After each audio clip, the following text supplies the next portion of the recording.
It's time to continue conversations for development. Time check, 10 minutes, gone past 5 p.m. You're listening to Hard Facts on 92.3 Nigeria Info. I'm yours truly, Kalada Korubatabo. You can follow me on social media, dkalada, Thekalada. Or better still, you can watch us live on Facebook, Nigeria Info PH, on YouTube, Nigeria Info PH, and interact with us on X because we are active, Nigeria Info PH. You're welcome. You're welcome. Right now, I want to talk about 1st August 2024 protest. It's something that has been talked about a lot recently, not just by social media users, but also by people in government. Now, remember the 150 days tax relief for certain food items being imported into the country.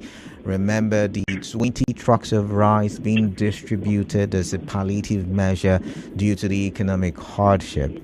Remember on Friday, you and we talked about the House of Representatives members slashing their salary by half for 6 months to ensure that there is food sufficiency in the country.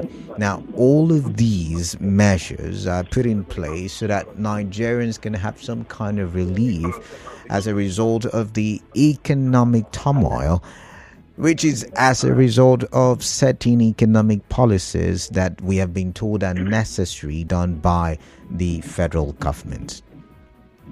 But we've now recently seen, most particularly from over the weekend, the federal government has now used new means and methods to say, you know what, of course, the palliative measures were a way to tackle the idea of the protest, but now they are coming out outrightly to kick against it.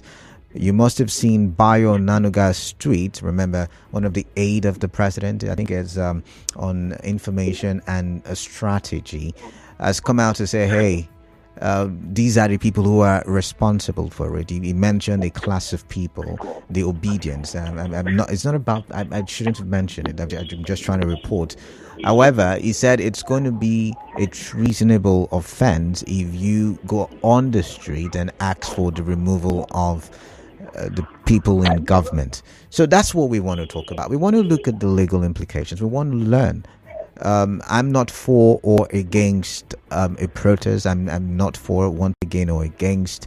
But my point is, whether you're for or against, that you know where the law stands in whatever action you're about to take. So this is not a conversation as to whether you should or shouldn't partake in a protest. It's not my right.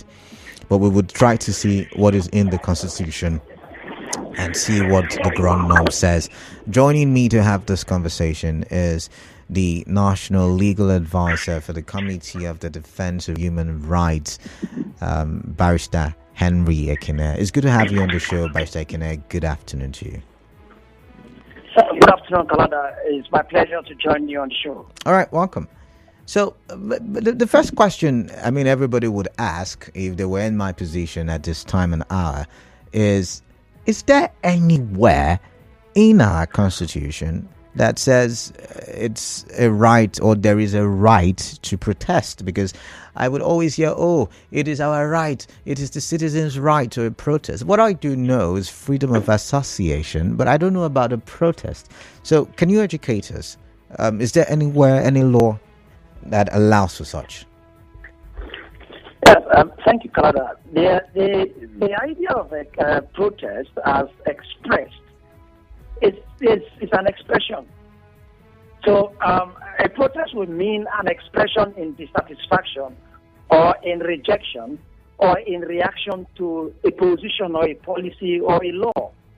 So it is not different from the rights of citizens as guaranteed under our Constitution, generally, as we would all know that we have the right to freedom of expression. Rights to expression or right of expression.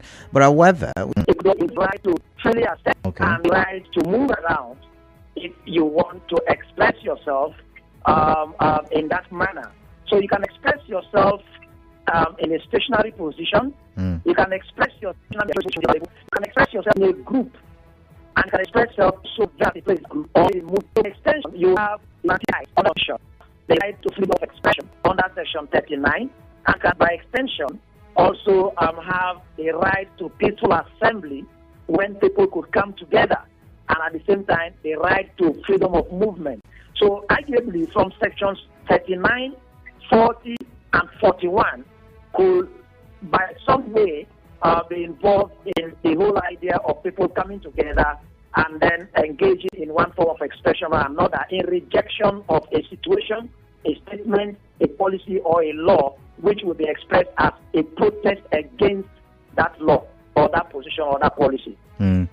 But you know what you lawyers would say, no right is absolute. So where your right stops is where my right begin. I've heard that statement before. So protest would mean that people who are not in tune with the protest would be stranded along the way. Does that in any way, cause that argument to have a flaw of any type? Because you would be impeding the rights of the other people. So does that now have the argument to say that a protest can be deemed illegal? Yes, it is to that extent that a certain organized protest could be seen to be maybe unlawful, and then that will no longer be the expression of the right to express yourself, because that right you have, like you said, begins at some point and ends where you begin to derail from that expression, and then you conduct yourself in a manner that breaches the rights of another. Let us give practical or graphic situation where that could happen, where, yes, you do have the fundamental guaranteed right to express yourself, and assuming you also agreed in a number, maybe 10 of you, and then you also agreed that you would have to move from one point to another, then you should be conscious that in doing so, do not destroy other people's property because they have a right to property. Okay. In